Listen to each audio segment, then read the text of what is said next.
You are listening to the Main Event Moto podcast.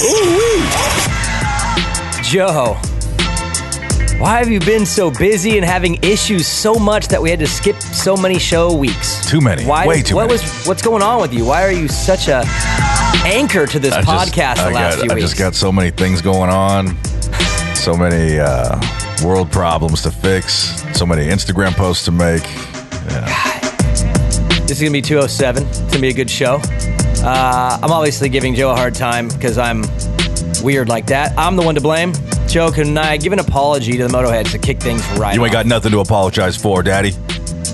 I do. Look, Joe, I've had a rough couple weeks. I've had to postpone and change and cancel and postpone and change and cancel. It's been my fault. We'll get into that here in a second. But I do want to apologize. It's been a while since we've done a show, and you will understand why here in a sec. But we're going to make up for it. It's going to be a great one, Joe. Yeah. Great one. Huge shout out to Fly Racing, Mika Metals, Motosport.com, Scott USA, Prospect Listener Questions. We got some tonight. No Toil, Guts Racing, EMT Racing. Ooh, I got some news on EMT Racing. You guys are going to like this. Blenzall, Screen Printing Done, All-American Chevy of Colleen, Olme Creations, DRS Suspension with Race Tech, and Utah Health, Utah Wellness. Get yourself some CBD so you can feel better than you do right now. Let's just get this guy in, Joe, so we don't have to over-dramatize it. Here he is. And now, coming from No Maturityville, USA, he hates French people but loves Malcolm Stewart. Put your hands together for Vincent Blair!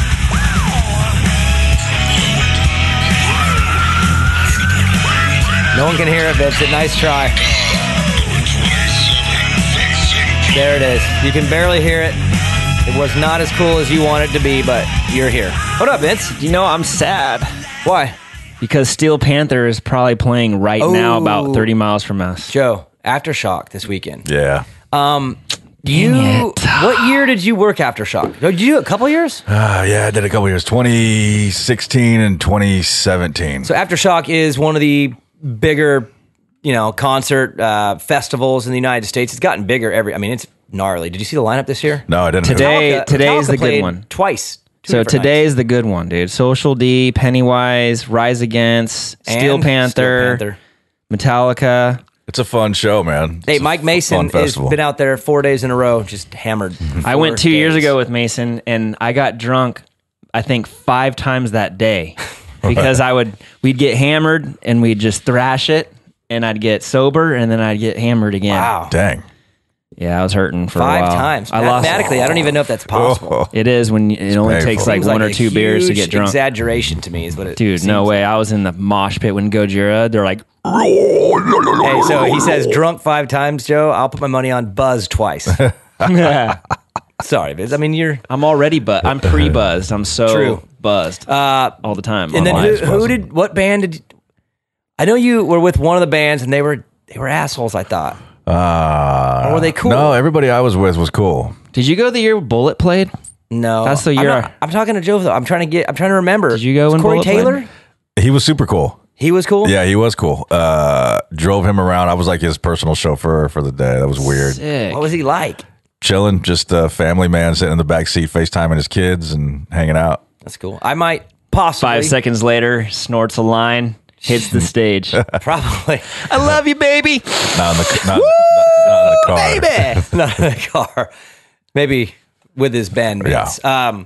I might be backstage this Friday night at a really cool concert. Ooh. I'm waiting on confirmation. You're not going to say who? I don't want to hype it up. I want to go. I'll talk about it if it happens. All right. Otherwise, it'd just be a letdown. Everyone's like, how was it? And it's like, well, it didn't happen. So I'll just say that maybe have something cool coming, and if it does, I'll report on it. I'll be bitching. How you doing, Joe? I'm doing cool, good? man. Good. You look good. Chilling. You look good. Thanks, buddy. Vince, you doing good? Doing awesome. Yeah, life was scary. We don't need to get into the details, but life worked out for Vincent over the last month or so. Yeah, Life is up and down. It was a good week, especially thinking that it was going to be a really bad week. Yeah. I had a really, really bad week about a week ago, Joe. What? Should we get into why we skipped a show and skipped another show? Yeah. Because dirt bikes. A lot of you all are probably my friends on Instagram, so you all know what I'm about to say. But for some of you that don't know, I had probably the worst 24 hours of my entire life, and I've been jacked up many a times.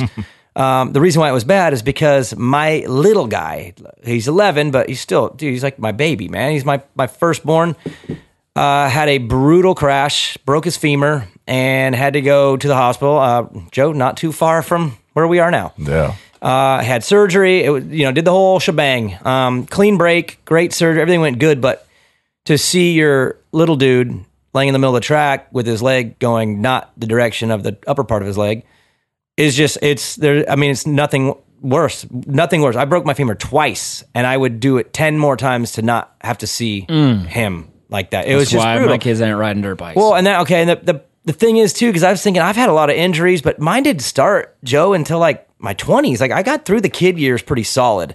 And come to find out, a lot of other Jacob Hayes broke a femur when he was young. I talked to Ryan Sipes last week. He broke a femur when he was like 12. So it happens, but it's just, that's my kid, it's different when it's your kid. And it's also different when a couple weeks before that, he tells me he doesn't want to really race anymore because he's kind of afraid, doesn't want to get hurt. And then he goes and gets hurt 3 weeks later. That. Yeah, he quit. You don't even know that, but he kind of quit racing. He doesn't want to race no more. The timing of that, it was strange too. Sorry to interrupt, but I thought that once I thought we had just talked about him not wanting to race so much because of his concern for being injured. Yeah, and then he's a safe little guy, which is one of the reasons why I think racing was hard on him, because he wouldn't take. He's not gutsy and ballsy. He's very cautious. Well, he came over a jump. A kid had crashed, a couple seconds in front of him, and he comes over this big tabletop, and there's a bike laying in the middle of the track, and he just lands on the bike, snaps the femur, little concussion. He still has a black eye right now. It's like hasn't gone down. Maggie, I'm gone during the day, so I'm not. You never know what Maggie's. Keeping that thing around. I don't know, but anyways, yeah. So he, that happened. Poor guy. And then I doing Endurocross TV right now. It's all live stream on Flow Racing, so I'm not voicing those over. I got to go do them live. So I had to literally postpone my flight to be there with him for surgery and after surgery. And then I flew the red eye to Texas, did the race, flew home. When I get home, he's just getting home from the hospital and he's doing better now. So we're all good. Everyone who's been DMing and asking, thank you. I appreciate it. But he's solid. Yeah. The benefit of him being 8 or he's 11. I don't know why. He's your nephew. Did someone say 8 a minute ago? No, that's all good. Anyways, he's 11. He's in about 5 weeks, he'll probably be fully healed. He's already cruising around like normal. That's the benefit of being a little kid is you'll heal up quick. If it's a bone, I'm still hurting from my last one. Yeah, he's got all that natural HGH. Yeah, the natty. God. Yeah. So he doesn't even need Alden bacon. So that was my brutal. That was my brutal 24 hours. And as a parent, a lot of you listening, you probably kids raced or whatever. It's just take us to the moment that it happened. Like how it happened. No, well, you said, he went up, he landed on the guy. What was going through mom and daddy's minds? Like, how did that feel? So I'm with my dad friends. All the kids are out there for mini practice. There's a 20-minute session, and we're all out there, catching up with my dad friends. And, I see Evan go by, and he looks good. And then all of a sudden, he goes by, and a couple seconds later, I see a dad pop up from the other side of the tabletop, waving his arms, like trying to stop traffic. And I'm like, oh, crap. And I didn't even think it was Evan at first. I wasn't paying attention to really where he was. It was like his second lap. We're just kind of like, oh, there he goes. And I'm just hanging with my dad friends. Dude, all of a sudden, I kind of go running over there because as dads, we're all instinctually like, you see something like that, you go and try to block, right? We're all trying to like, hey. And I'm running over there, and I'm kind of like, where is Evan? And I'm looking, and he should be coming around by now. And he's not. And I'm like, oh, no. And right before I saw, I'd say 5 seconds before I saw, is when I had the first thought of... Stomach dropped. Uh-oh. And then I get right over the side of the tabletop, and he's just laid out, screaming. Oh, sucks. I know y'all probably don't want to hear that, but screaming. And I get to him, and I'm like, what's wrong? And he's like, my leg. And I look, and the leg's just like not going where it's supposed to go. You as a broken femur expert, did you automatically know? Oh, 100%. I literally said, don't move. Just don't move. And I lucked out. I wish I knew his name right now offhand. I talked to him, but there was a guy there that's like in the medical field, and I don't know exactly what he does, but he literally was there 10 seconds after me and was like, hey, Daniel, I've been through this a million times. I got him. And helped him, got his leg, held it set, had someone hold the ankle. Wow. His wife was there to help. Like, all of a sudden there was like a lot of people there that seemed to know what they were doing, which is good for me because I wouldn't have known what to do. You need to stabilize it. I knew that, because that happened to me, but I wouldn't know how to do that.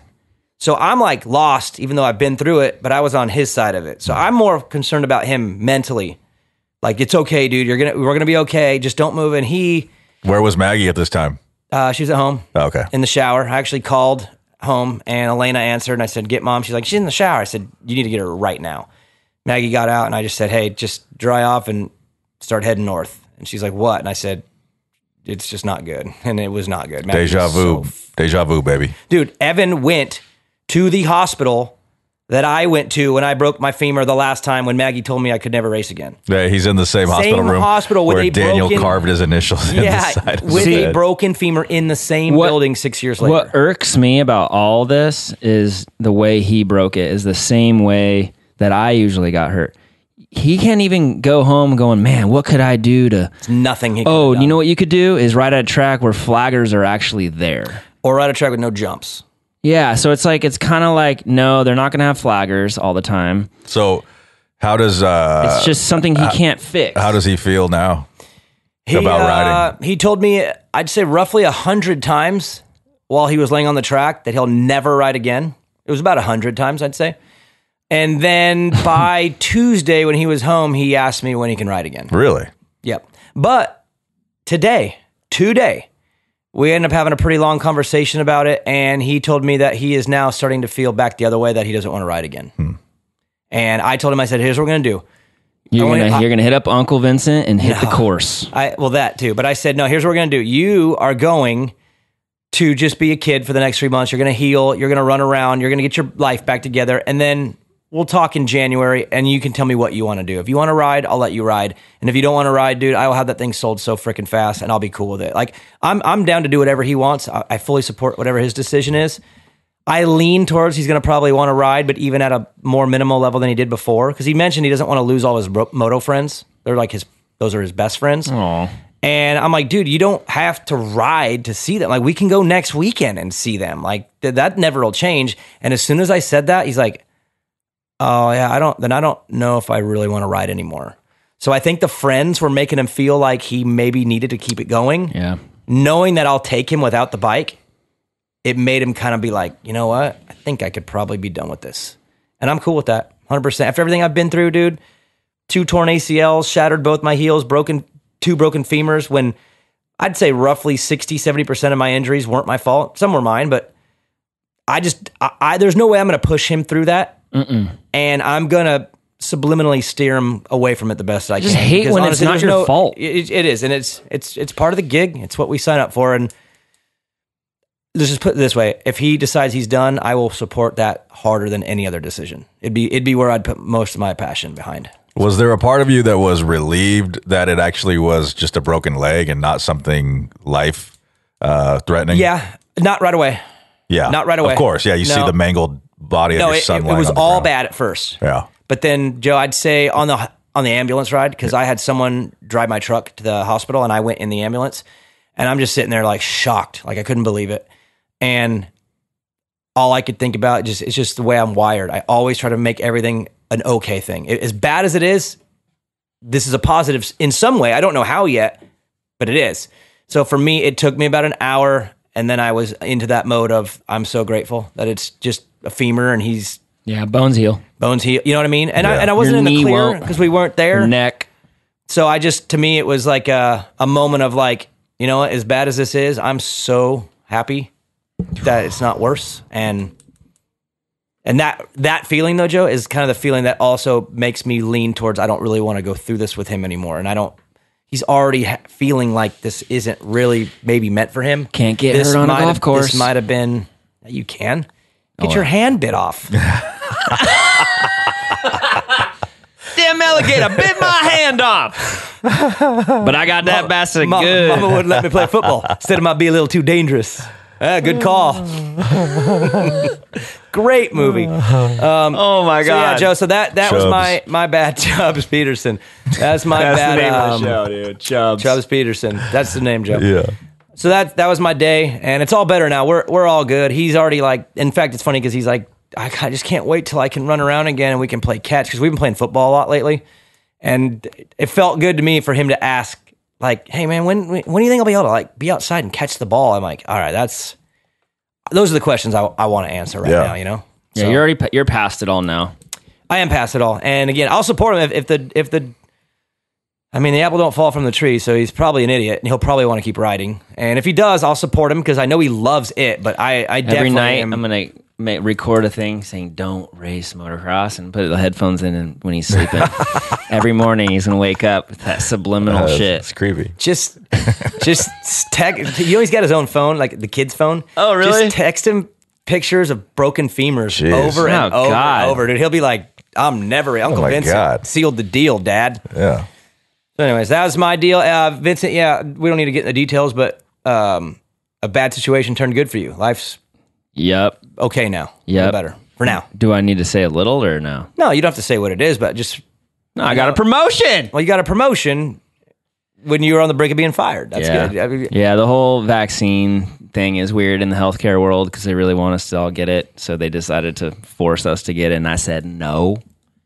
and somehow, But I got a legit medical exemption, so it's all good. It just took them a long time to accept it because there was like 200,000 people that wanted the exemptions, and they finally did. And then I got promoted to elite. Yeah, I'm Joe, the boss man. Joe, he went from getting fired like in 48 hours to Promoted a to promotion lead. to like a management role.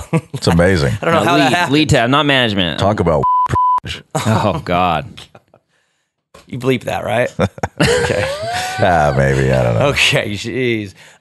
Which part the Oh my God, he did it again. And then Joe, anything new with you? I'm gonna go on a limb and say just chilling and you're good. Just chilling. So good. Nothing No- new. nothing to get Is into. that thing out front of your house that says show. free on it? Is that that yours? yours? Or neighbors? Yeah, that's ours. It is Take yours? Yeah. When I throw pulled it, up, hey, throw it in the Prius. Take it. Throw it in the Prius. I can't. But when I pulled up, I was like, Joe would do that, I think, but it seems far from his house. Like, why is it so far down the street? Exactly. Oh, okay, exactly. I didn't want people to know. So right now, people know it's just one of you two. What about the neighbor that's in front of their house? That's right. What motherfucker just put this in here? Yeah, she's deaf. She doesn't know. Oh, God. What does that have to do with anything? She can still see it out of her. That's Oh, my stupid. God. She's deaf. She'll never know. Oh, man. All right. Well, Joe, I'm glad life is good and that thing you're trying to get rid of. Life goes so good. How long has it been out there? I mean, we're talking. It's been out there Saturday and today. So what's going to happen? Well, today's the last day. If somebody doesn't take it, I'm just going to Donate it chop to it the up homeless. and turn it into firewood or something. All right. Well, now everyone knows what it is. It could be firewood. All right. Well, let's take a break. That's why we've been a little lax on the shows. But when we come back from the break, we got listener questions and we're going to talk about all the off-season changes. Vincent's excited. Joe, he's so excited Nice. because Malcolm Stewart is going to the Baker factory. Yeah. And Dude. but I want to hear. I need you to explain, Vince, because I feel like that would be conflicting to you. I don't feel like you're a big supporter of the program. Well, I am now But that I you- get my drugs from him. So Oh my Oh, God! boy. Don't say stuff like Oh, that. boy. When I'm you just kidding, dude. Alden, don't be such a pussy. I'm just saying what everyone knows, okay? Oh, boy. Jesus, Or dude. thinks. Joe, we've had her on probation. It's this first. I'm just the voice, okay? Don't kill the messenger. It's like someone getting out of jail, and the first thing they do is rob a liquor store. That's like Vincent. He comes in here first segment, dude. Well, you hold me out for so long, dude. I'm gonna come out I know, maybe that's a problem. floating. Maybe that's a problem, Joe. Oh, we boy. need to have him on more, so it's like diet version. Not there so he is. much of a There's Malcolm build-up. right there. Mooks, dude. I'm so excited. All right, let's take a break. We'll come back. We'll talk about actual professional dirt bike racing today. Main Event Moto. All-American Chevrolet in Killeen, Texas is a proud supporter of Main Event Moto and invites all the Motoheads to experience the difference for all of your Chevy sales and service needs. Mention Main Event Moto and get 50% off your next oil change and a front-end alignment at no charge. Remember, whether you're hauling your bikes to the weekend track, trail, or race, or commuting to the job that pays for your moto habit, we have the truck to get you there in style. Visit us online anytime at ChevyKilleen.com. That's All-American Chevrolet of Killeen. Chevy, find new roads. Look good? Check. Protection? Check. Fly Racing has had the gear game on lock for years, but the Formula helmet has taken Fly to another level. They didn't just make a high-quality helmet, they redefined the standard for the most important piece of safety equipment on a rider's body. Use your head and protect your head. Run the Fly Formula helmet. Then cover the rest of your body in Fly's Evolution and Kinetic gear lines. Easy decision. There's a reason I run DRS suspension and Race Tech hard parts with Mika Metals chains, bars, and sprockets on Evans 65. First off, DRS suspension settings work everywhere. I haven't changed a clicker since I put them on. Maybe it's the internals from Race Tech that give it that extra something. American-made products with a 100% guarantee.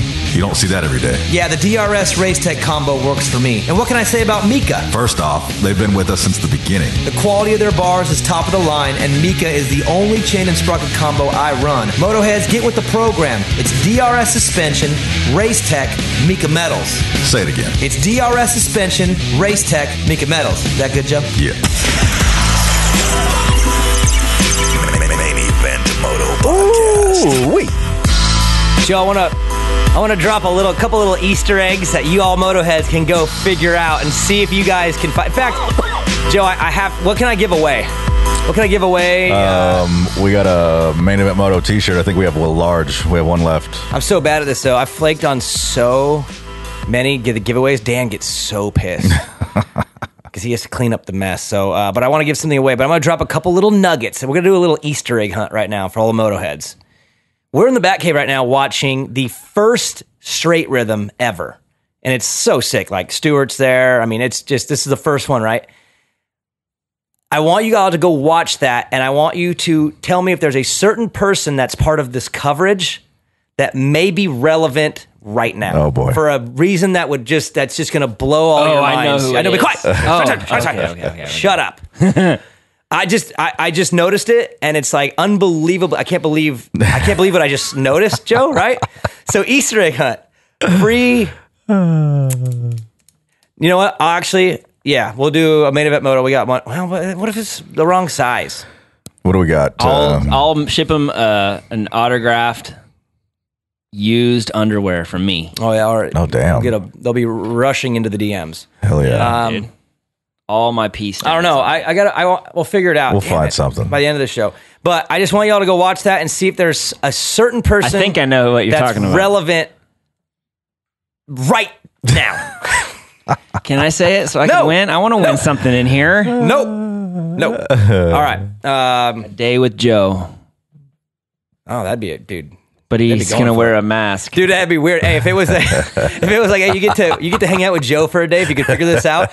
Be like, where are we going to go, Joe? To the bank. Joe, the YouTube of the first straight rhythm is going to have a huge bump for like 2 days. Nice. All right, let's talk about off-season changes. We'll stick to the 450 class because I want to make sure Vincent knows what we're talking about. Okay. He doesn't even know like all the 250 guys until like round 4. Yeah. So 450 guys, I want to start with, I think, the most important of the riding changes, Joe.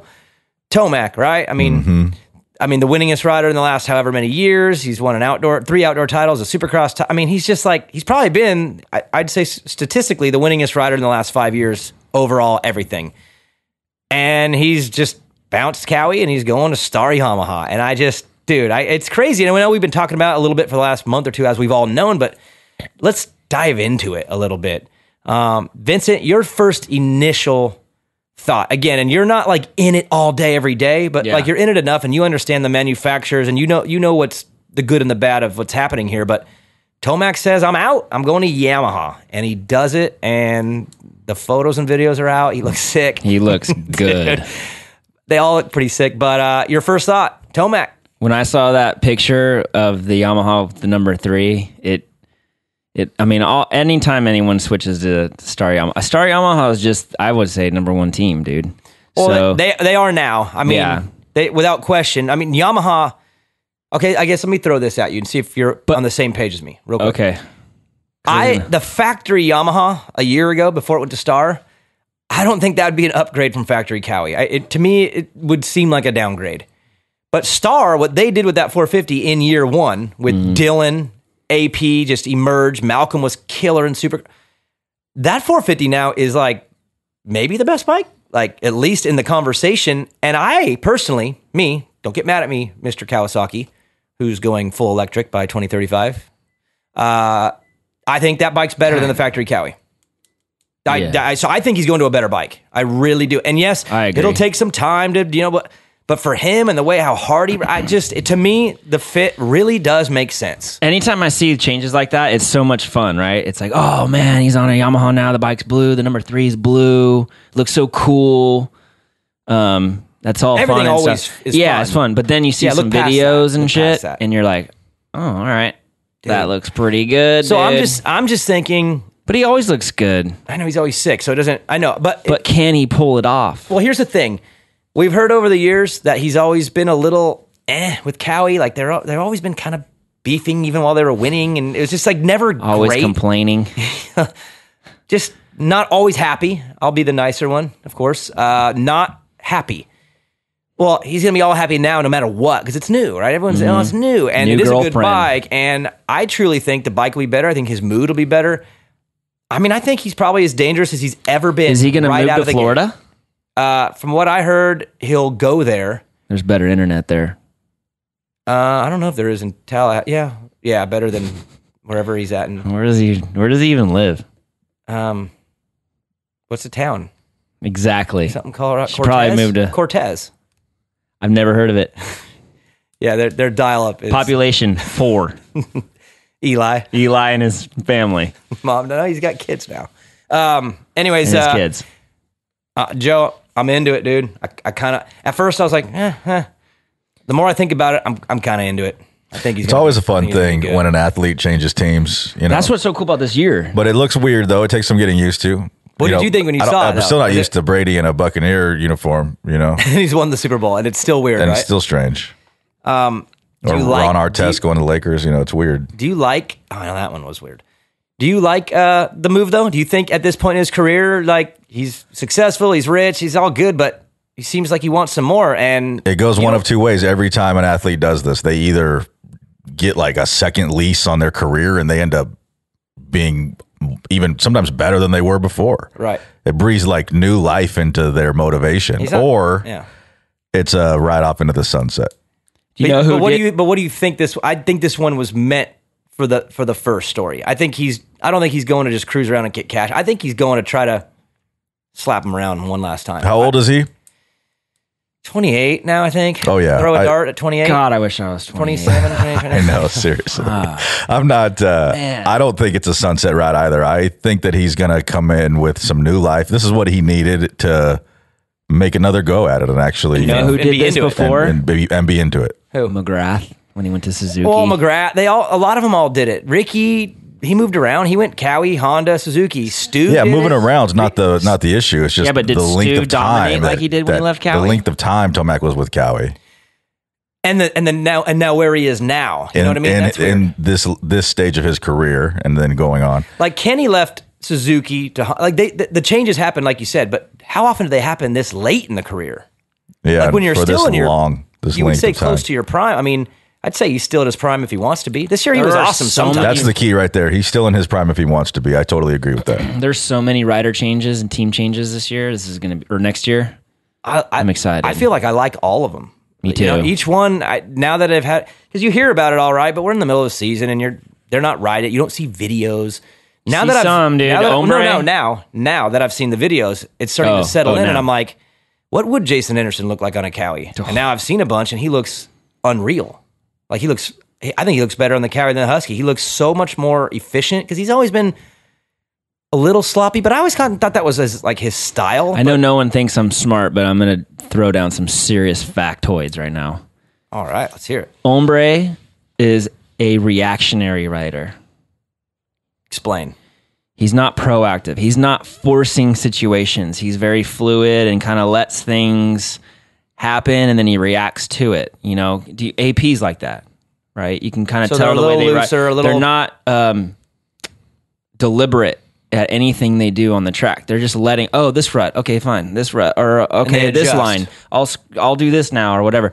And believe it or not, the best bike for that is a Cowie. You know why? Cowie do all the work for you. The last thing you want is to be deliberate on a bike that don't want you to be deliberate. You need to be deliberate on a Husky or a KTM. You would think, or something a little bit more agile, limber. Let's all agree that the Yamaha and the Cowie and probably the Suzuki are the bulkier ones. So you think they are, but so you think the Cowie itself will change his style? Because the video, I mean, I know it's just video at the practice track, but he does look different. You took the numbers off the bike. He looks like he's letting the bike literally do everything.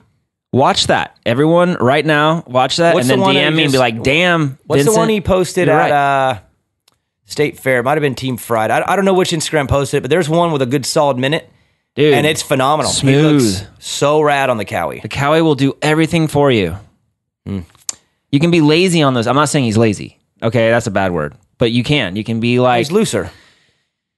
So how would you, in that context, Vince, how would you describe Tomac? Is he reactionary or does he He's form?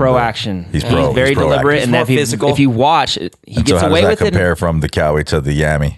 It's going to be the same, I think. I think the Yamaha, you need to kind of let it do its thing too. I think they're a closer. If you talk about like which bikes would be cousins, I think the Cowie and the Yamaha have similarities that would feel somewhat the same. But would you agree that's why Tomac gets away with it more on outdoors? Because you're kind of already like that on outdoors, and that's why he's more dominant in the outdoors on the Cowie than he was on Supercross. How many times did he make weird mistakes? AC is the same way. He's trying to ride it like a 250. And that's why he makes those little mistakes that will cost him a win. He tries to force you things can't too much. force a Cowie 450 into anything. Let's just or a Yamaha, really. Yeah. It's not this, that's why I like Yamaha, because I'm lazy. And it does a lot of the work for you. Yeah. Or like, but I am also Joe, like really the lazy. Honda, the Gas, the KTM, kind of those more nimble, agile bikes. They're a little twitchier.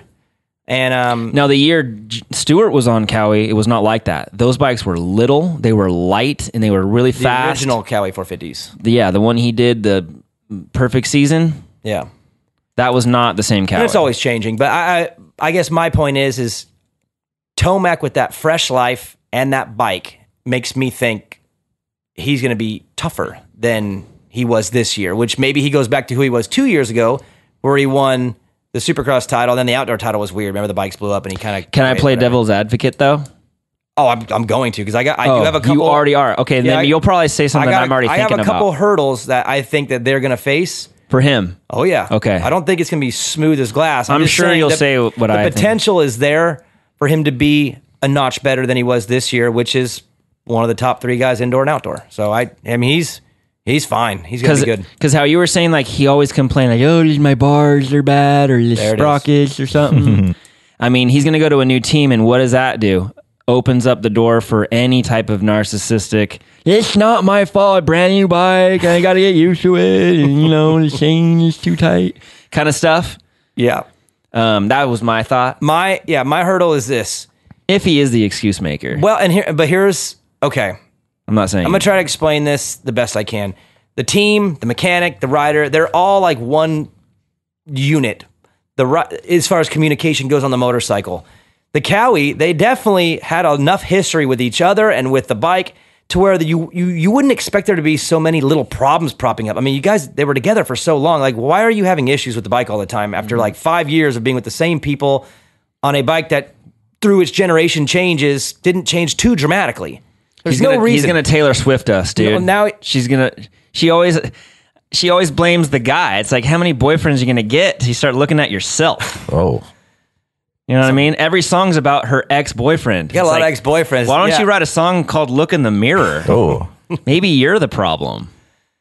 That might be one of the better analogies I think Vincent's maybe ever had in his life. It's because I'm sober, dude. But anyways, I think going to Yamaha, you're starting with so many issues to figure out that I feel like when there's more issues to figure out, he's going to have more issues that bother him. You know what I mean? If you're that finicky and you're going to a bike now where you really are starting from somewhat zero, yeah, you have the team, they're good. You have your dad. But you got to start Yamaha, dude. They are on top. I can't wait to see be like, sit the down. Our bikes are sick.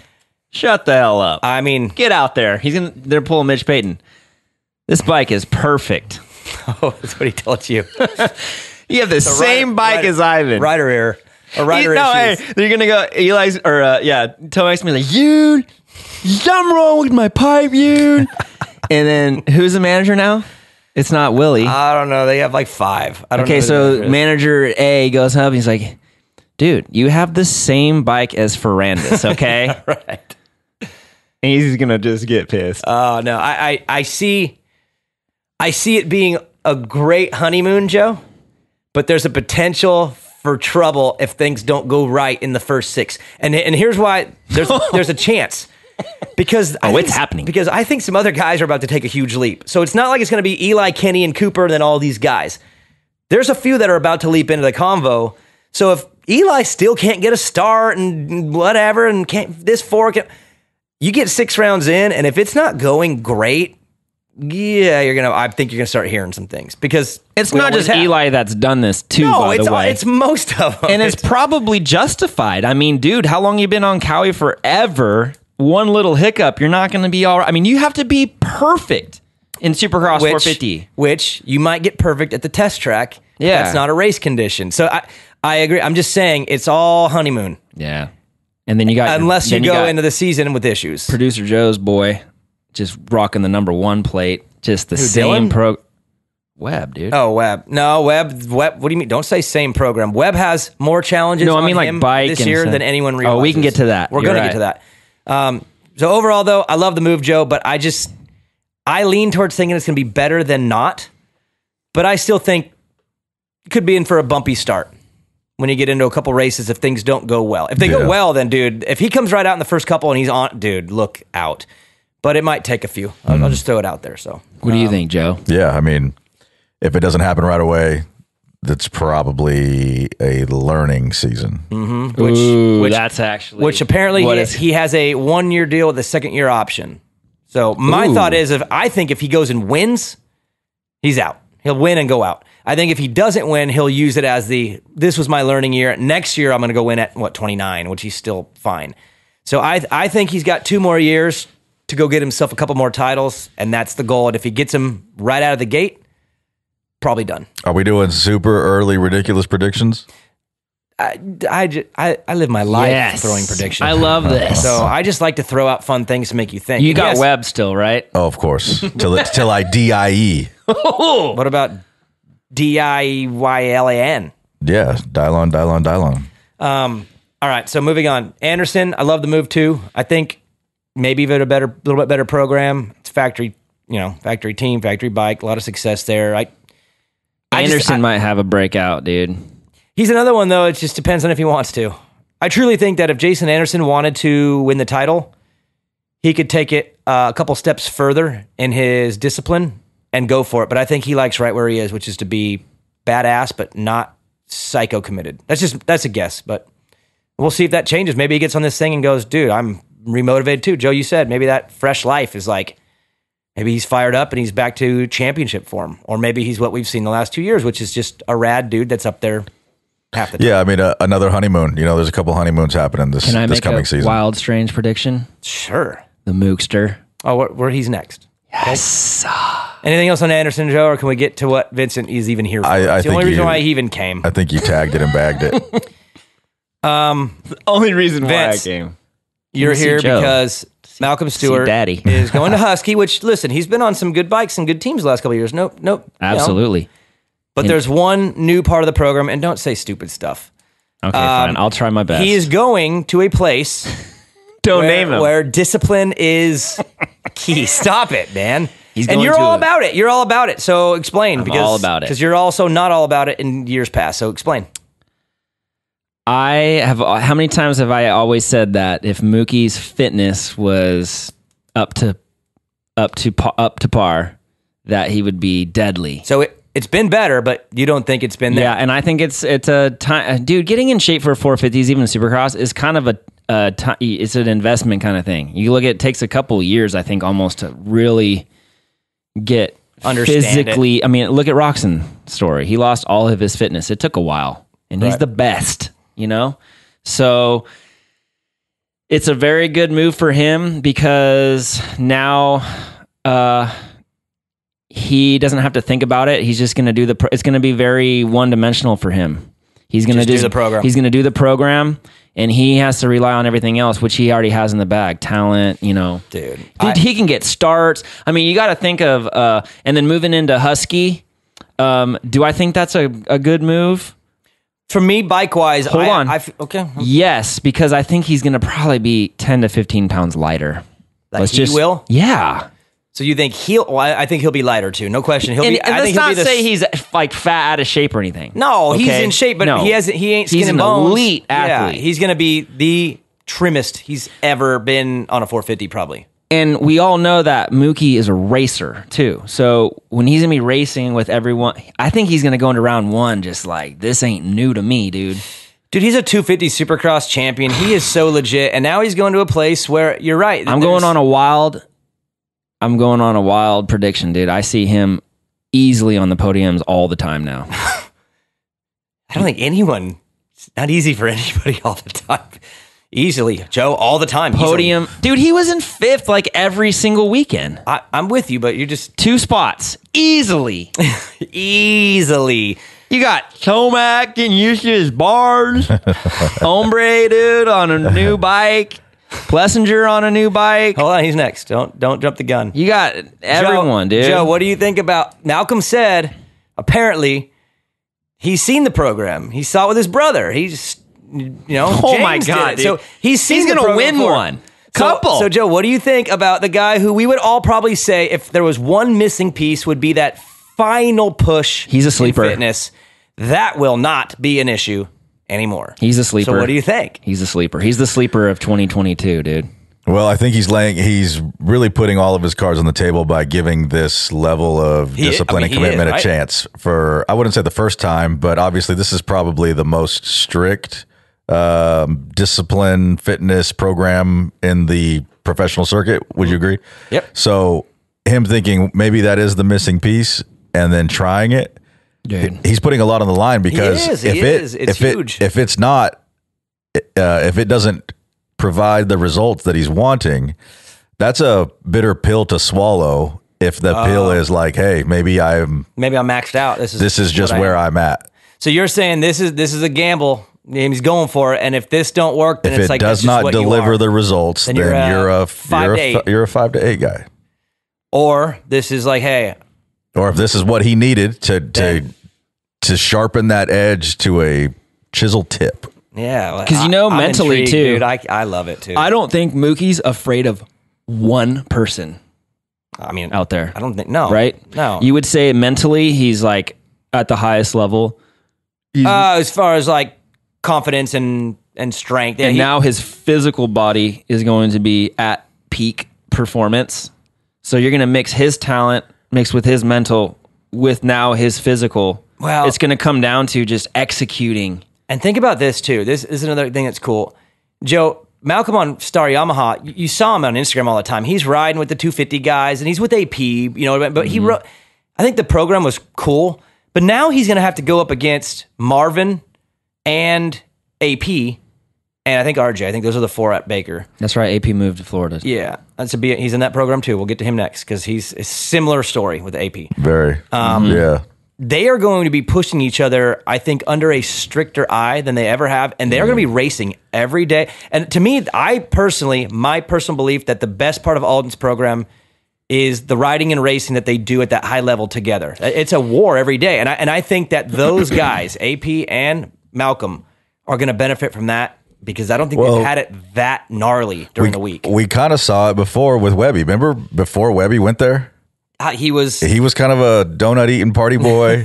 Like hanging out. Well, he's and then what happened? What happened? He went and kind of like got a kick in the ass. Oh, he went full commit. And then look where we are now. Look where he is now. Won 2 of the last 3 titles.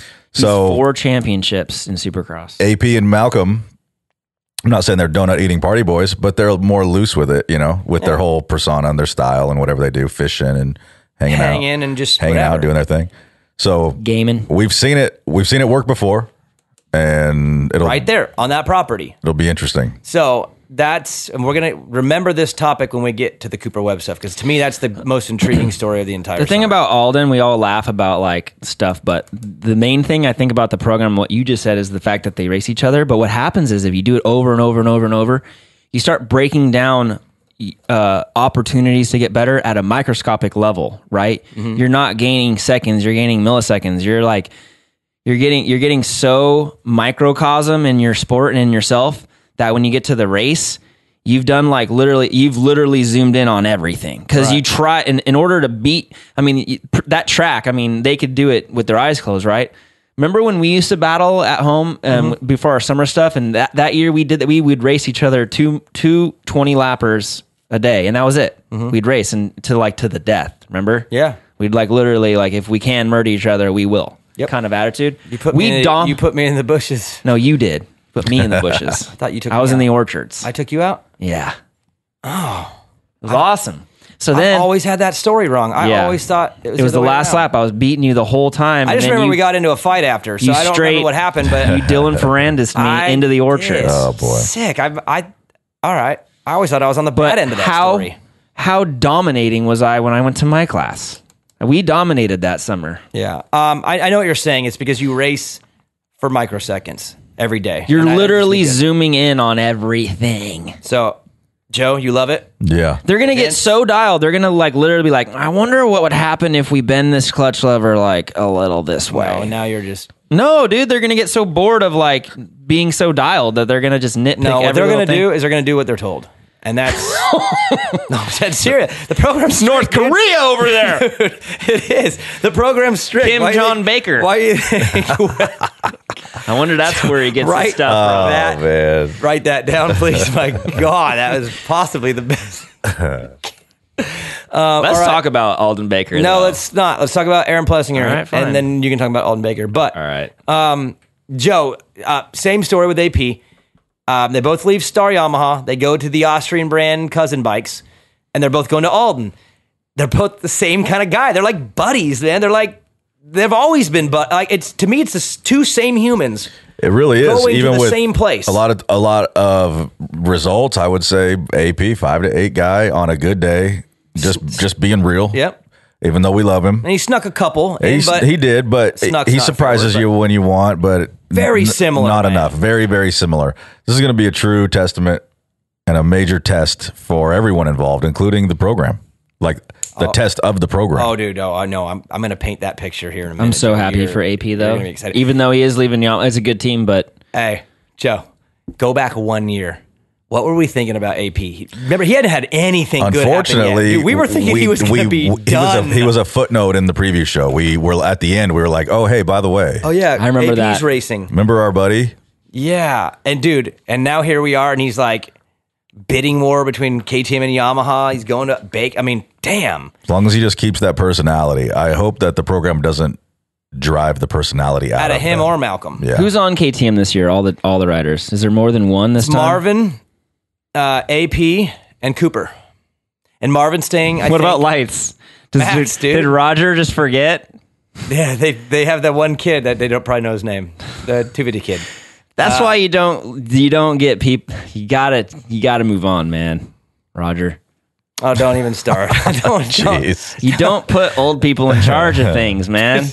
Oh boy. Joe, Yeah. do you have like a It should have a rule. button? If you have to wear a diaper, you can't run a business. All right, Oh, boy. All right, moving on. Just like our president. Oh boy. There it is. There. I mean, I knew it was coming. I mean, we walked. Dementia's real, dude. All right. Who gets to Anaheim? Where's all the lights, guys? Oh boy. You didn't fucking hire any, Roger. Oh boy. Stop, dude. Okay, stop. So my colleagues, man. I love you, Roger. I work with these. People. Stop, Vincent. Okay. I had to say it. I know, but still. Anyways, But still. Um, That sounded weird. anything else on AP? Because I really want to get to the put web. vodka in this Gatorade. I don't think so, bud. It's whatever we're going to say about AP is pretty much covered when we Yeah, talk we about just Malcolm. said about Malcolm. It's the same thing, except for he might be the thinnest he's ever been, but AP's already super skinny, so I don't know how much more he has to lose. Probably going to gain weight. He might gain some muscle. I don't know, but I feel like Joe. Answer Should've me asked this. Tyler Those what he four thought. riders right there, all good things for all four of them, right? Like rarely do you see all four guys kind of make an upgrade for their program. To me, it's an upgrade for all of them in different ways, right? Yep. And dude, that makes the series that much cooler when four bad dudes are maybe gonna be better. I think it's awesome. Totally. Especially too when usually staying on the same program is like the key to like being comfortable. All four of these guys are going to a program I think that will probably work out pretty good in the long run. So All right, the fun one. And Joe, I want your opinion. Wait, I thought we were going to talk about Alden.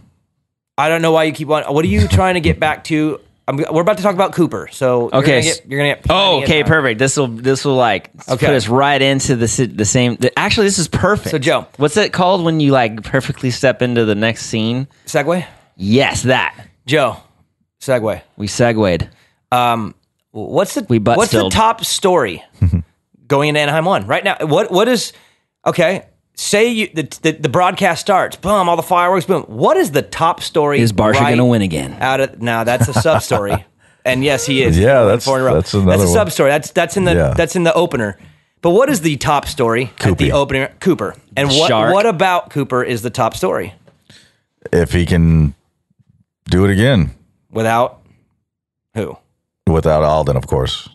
I didn't want to say the name to inspire Vinny. But I know. So just without Kim John Baker. Keep it together, Vincent. Without the commie. Oh, man. So, Joe, this is the biggest story, in my opinion. It is, actually. Because you have the defending champ whose career, as we both said, you just said, was corrected by a combination of things. Roger, KTM, Ian Harrison, Carlos, maybe the best mechanic in the pits, and Alden Baker. It's all part of what Cooper used to not only reboot his career, but win 2 of the last 3 champions, and maybe one of the cold-blooded killers that we've ever seen. He's one of the gnarliest.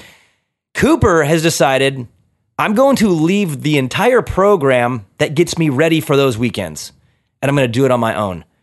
That's super gutsy, because Alden has won every Supercross title going back to Villapoto except for one.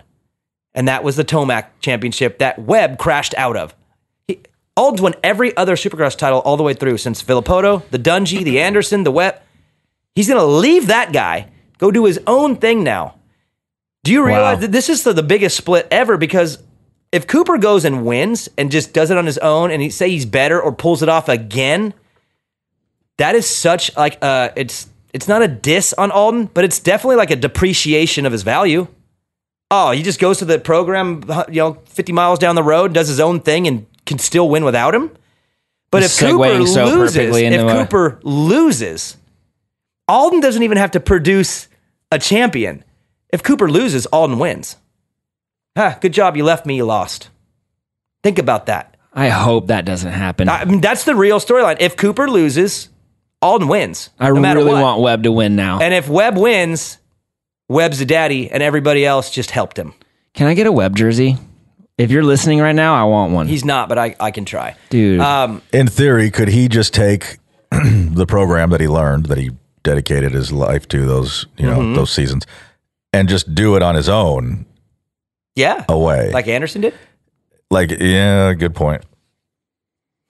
Here's I'm going to say it now. And they're not the same. They're not the same. Not the same people. But yes. Yeah, I said in theory. And I'm going to tell you why I think Cooper did what he did, too. We'll get to that. I have my own theory. He'll never admit this, but I know why he went over there to 83 compound. Dang, I know. So here's what I'm thinking is now I really hope Webb wins without Baker. Not because I don't even know who this. I've never even seen the guy. Do you know what he looks like? Yeah. Okay. So sure, I have a lot to say about a guy that you don't really know. Dude, Alden Baker reminds me of like the owner of the Lakers or whatever.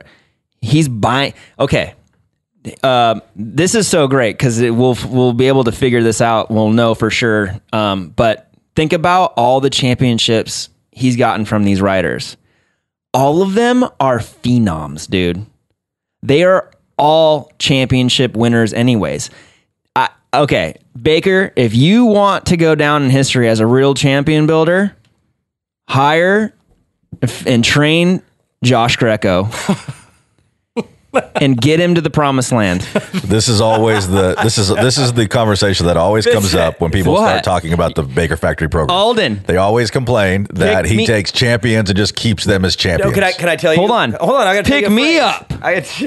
Hold on. Joe just said it, and I've heard this phrase before. I won't say where I heard it from, but I've heard it before. And I don't know if I agree all the way. I agree, but I don't all the way agree.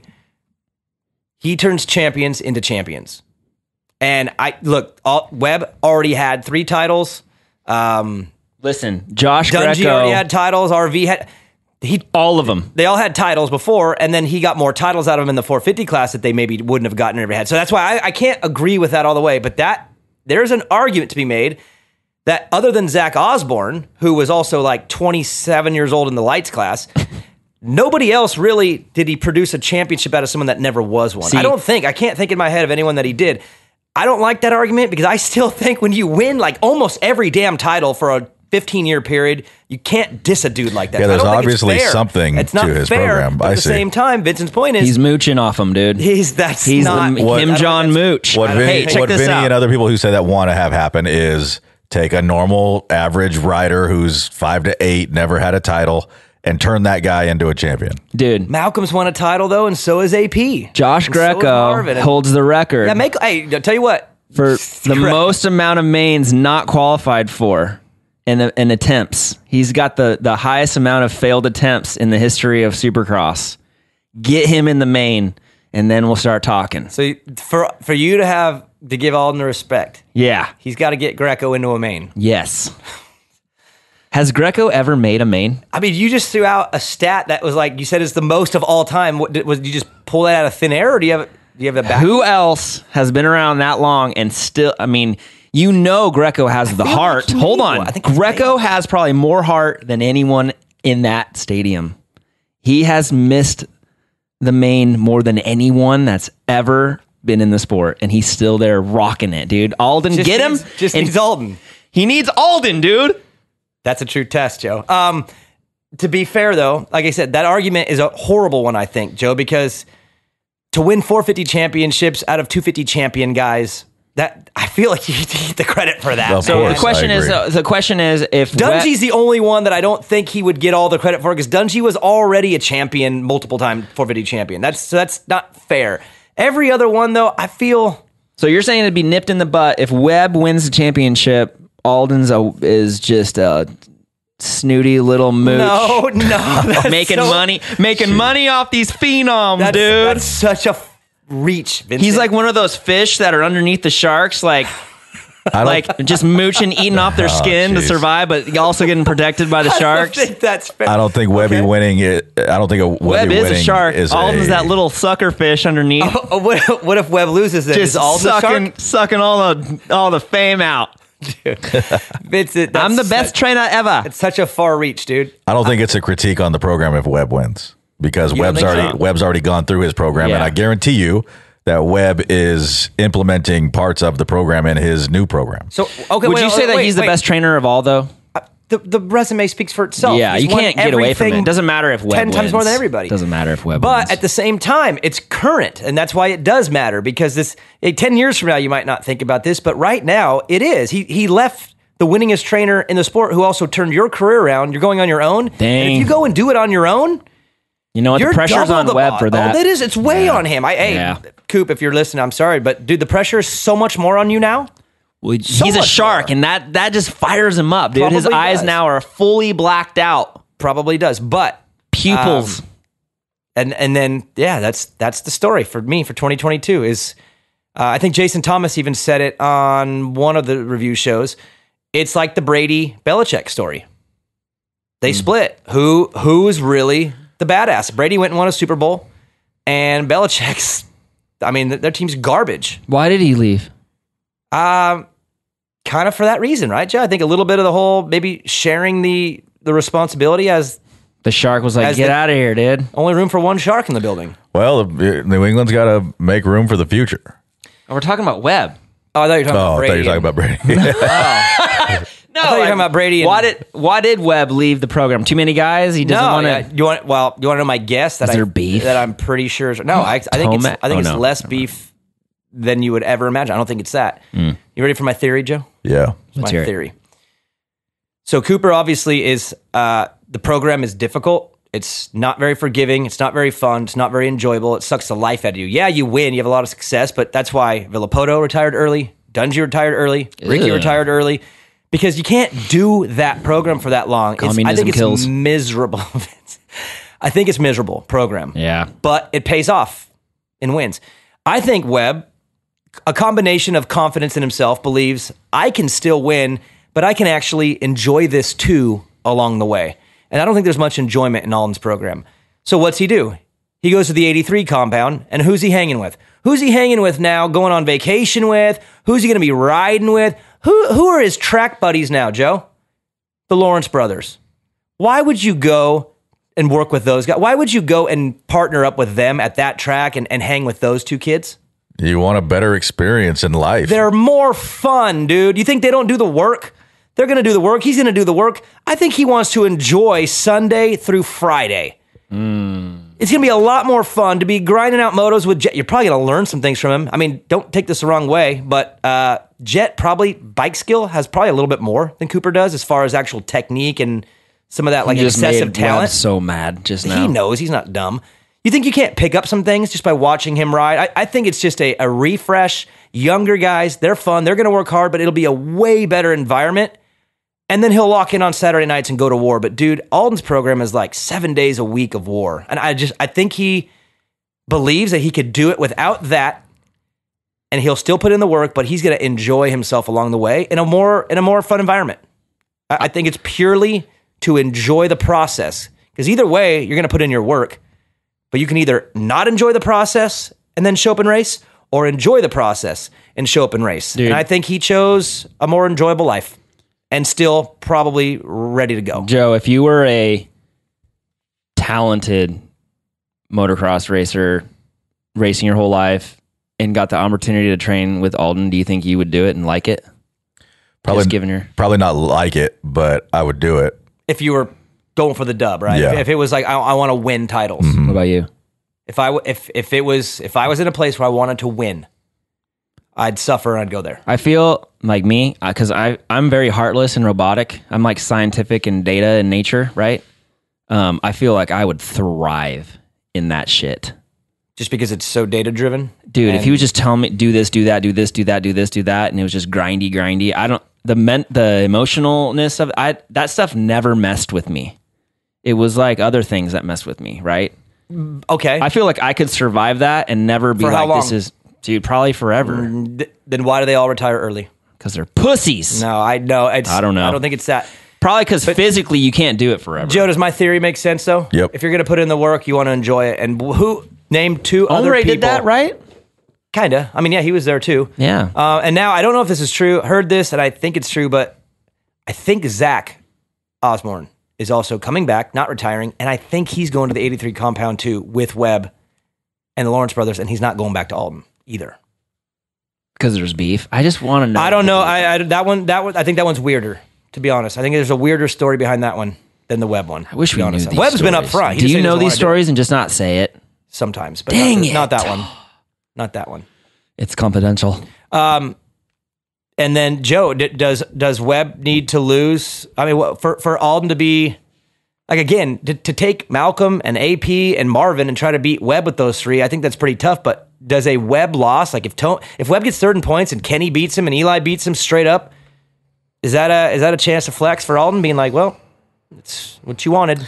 It is, but it's kind of petty. So you're not. There's too many X factors involved. I see the storyline and I like it, but for Alden's program to brag about it, I think is a little preemptive because there's so many X factors, reasons why Webby may not have been able to pull it out. But now that you're framing it like that, I'm with Vinny, and I want Webby to win more than ever. Yeah, I'm all. I mean, it's a gutsy move, right? Because think about what the crowd and the fans are all going to say if he can't be who he was, at a minimum of who he was last year. We're like 2.5 months away, dog. I know, it's way early, but it's just... Oh, I was thinking it was coming up. No, we got a lot of time. Dude, so when you have 3 kids, dude, that's quick. Oh, and one other thing, too. I'm pretty dang sure on this. KTM has a new bike. What? So, like a new model. And if that is, I'm pretty sure that's true. That, to me, is more of an X factor, or adds to the X factor of this whole story, Joe, because now Webb has to develop a brand new bike, too. Oh, no. And how is KTM going to be, like, willing to be as passionate about their support of him when he went, I mean, plain as day, went against their program. Well, they didn't want him to leave. You're right. I mean, that's a major, one of the major X factors right there. And so that's why. Do you think that's why Roxon's going to win this Supercross? It's funny you say that too, because that's my pick too. Do you think Baker wants Webb to win now that he left him? I don't know. I don't get into those thoughts. But all I will say, Joe, is if you are the team and the rider went so against what you wanted and fought you and got your way, how stoked are you on them in the off season when you're developing a new bike? Just throwing it out there, dude. I feel like that's this year could maybe a dangerous time to be having beef with. And it's weird that the team and the rider are having issues as they're coming into a season with a number one plate. That's just. I think that next year Supercross season is going to pan out to be something really exciting, or just like the year of excuses. There's a lot of options for excuses, a lot of opportunities for excuses. New bike here, new bike there, new team here, new team there, and then Mookie wins championship. Mm-hmm. No excuses there. No excuses. Think about the fishing boat he was going to buy with that championship title. Dude, he's going to be loving life. I hope he does so much. I'm all in on Webb and Mookie, dude. They were my number 1 and 2. The Mookster. For such funny reasons. You're a weirdo. Why? So, Joe, those to me are the main off-season stories. The top dude switching bikes, and then Webb leaving the winningest coach, trainer in the sport who helped him turn around his career. Yep. Just incredible storylines going into the season. What other changes have happened? Barsha's still on the gas. Yeah, Barsha's gas. He's going to win round 1. He's going to win round 1. Yep. Brayton is back with the Smart Top guys. Back with Tony. Where they Tonester. They won Daytona, that program. Nice. McElrath went to Rocky Mountain with Max Anstey and I think Savacci. So that team will be Anstey, Savacci, and McElrath. Bogle, I think, is going to HEP Suzuki to be teammates with the 7 Deuce Deuce and Heartthrob. 7 Deuce. Let's go, Brandon. I think that's it. Who made the jump to 450? Anyone? Nobody. Yeah, that's what I was thinking. There's no one. I was just thinking. Nobody. Who snuck in? Nobody. Is Dylon gonna beat Tomac? Well, that's the thing is I don't. Dude, I feel like for me as a very popular and professional content creator that I am, the Tomac Dylan thing is perfect for someone like me. It totally is. I'm just kidding. But here's the thing: I don't want to preview 2022 yet. This is more off-season like transition talk. Can you imagine I don't want to get into that. Their conversations, dude? I don't want to imagine. I can't wait, dude. I want to see something on TV. I promise you, they'll never have one. I think there's a listener question about that. There is? Yeah. Okay, well, we'll get into those in a second. But Joe, I would be willing to wager right now that those two never speak once. Dylan and Eli. Never, ever, ever will speak one time. That would be so weird. I would hate that. I'd be like, why are we being so weird? Like, they're both, neither one, because he's French. No. Oh, I thought you were going to hammer. Eli doesn't communicate with anybody, and Dylan doesn't really do that either. So it's... I don't think. Yeah, whatever. I'm doing my thing. They're not going to have a problem. It's just going to be like, it'd be like putting. Sit next to each other at team dinner. That's what I mean. It's weird. Like your bikes are next to each other in the tent, and you're just going to pretend they're not there. Say you're a kindergarten teacher, and you have all these kids, and there's these two kids that never speak, and you just put them together, and they just sit there together. That's Eli and Dylan. Think so That's Eli and Dylan as teammates. I don't think so. They're I think never going to speak. I disagree. I think they're going to hang out and talk. They're not going to be best. They're not going to be best buddies, but they're not going to like ignore each other as if they're not there. Joe, you're wrong. Hey, dude, the barbecue. Dylan's gonna sit there. There's no other seats, and Eli's gonna sit there. That's not true, dude. As a professional athlete, why would you want to have that extra like mental space taking up like the awkwardness? I think it's natural for them. I think they're trying. I think they just naturally won't want to speak. It's not. I don't think it'll be beef. And be like, oh, I see what you mean. I'm it's saying just a personality thing. It's a personality thing. I think there's just no reason for them to ever communicate, and they never will. I don't think they will. I think Dylon will be pretty friendly. I can see Eli not wanting to talk, but Dylon will be like, "Que paso?" No, I don't. Dylon will be like, "Oh, hey, Eli," and be like, "What do you want, Joe?" Just stop. All right, Joe. Let's take a break. We'll come back and we'll rip through some listener questions. Main event moto. Joe, when I think of Blenzall, I think of the smell because it's so good. But that's not fair because it's the quality of their products that really stands out. Go to Blenzall.com and take a look at the catalog. 2-stroke, 4-stroke, they got everything that you need for your motorcycle and it's top quality. I used to be in the oil industry. I know the difference between crappy oil and good oil. Blenzall.com has the best. Check them out. That's what the Motoheads run. Walk out in your garage. Take a look at your bike. You know your graphics are roasted and you need a new set. That's why you go to Old Me Creations to freshen up. High quality, good looks. They are the choice of the Motoheads. That's why you need to put some Old Me Creations on your bike. Not everybody's like Toolman Dan and washes their bike more than they actually ride it. So your bike is probably hammered and it needs some Old Me Creations stat. Again, quality, style, they got you covered. That's why the Motoheads run Old Me Creations. Joe, I have an idea. Yeah. Screen printing done. We got to do their commercial, right? Yes, we do. Let's do a commercial / tease where we tease our new t-shirt coming out in March. Ooh-wee. But then also mention how Neil's the man and screenprintingdone.com is who does all of our stuff. Right. Isn't that kind of a good idea? Like a commercial / tease right there? Yeah. Well, Neil is the man. You go to screenprintingdone.com if you want to get something custom done like we do. And of course, when March hits, you get that Main Event Moto t-shirt done by Neil at screenprintingdone.com. Yeah. So can you turn this into the commercial? I think we can. What do you got to do it? I think we just did. If you're a true Motohead, then motosport.com is your only choice when it comes to OEM or aftermarket parts for your bike. And when it comes to servicing your bike or giving it the punch you need to perform, it's EMT Racing. With motosport.com, you can get everything you need for your bike with great pricing and ridiculous speed on shipping. And with EMT, it's simple. Take your bike to the experts. 2020 is the year EMT takes over the performance world. If you don't know, now you know. Your Bat Bros choose motosport.com and EMT Racing, and you should too. I love when NorCal companies take the world by storm. Guts Racing seat covers and no-toil filters are made right here at home, but their products travel the country and world on some of the baddest dudes' bikes in pro racing. Who runs Guts? Too many factory teams to list, Joe. Who runs No Toil? Well, it's the only filter Chad Reed will run. Guts and No Toil make only the best. So visit gutsracing.com and notoil.com and step up your game, Motoheads. Joe, you ever heard the saying, happy wife, happy life? Oh, yeah. My wife is stoked because I got her some CBD from Utah Health. That's utahhealth.com. Now check it out. 100% made in the USA. The hemp is grown on the family farm. There's no pesticides. It's THC free. Everything is 25% off on the website. Third-party lab tested.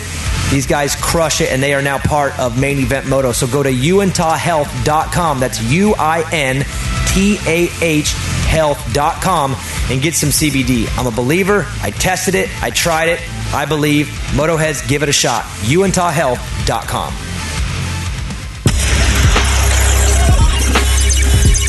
Main Event Moto Podcast. Ooh-wee. Show 207. Huge shout out. Fly Racing, Mika Metals, Motos. I love our sponsors, Joe. They're so good. Ooh, we got a new one coming on board for 2022 that I am really happy about. In fact, we'll probably sneak them in early. So nice. An episode or two, we might get them in there early. But yeah. we got a cool one. One that should have been. I probably should have hit them up when we started the show. They would have been around. They would have been into it day one. But whatever. Better later than never.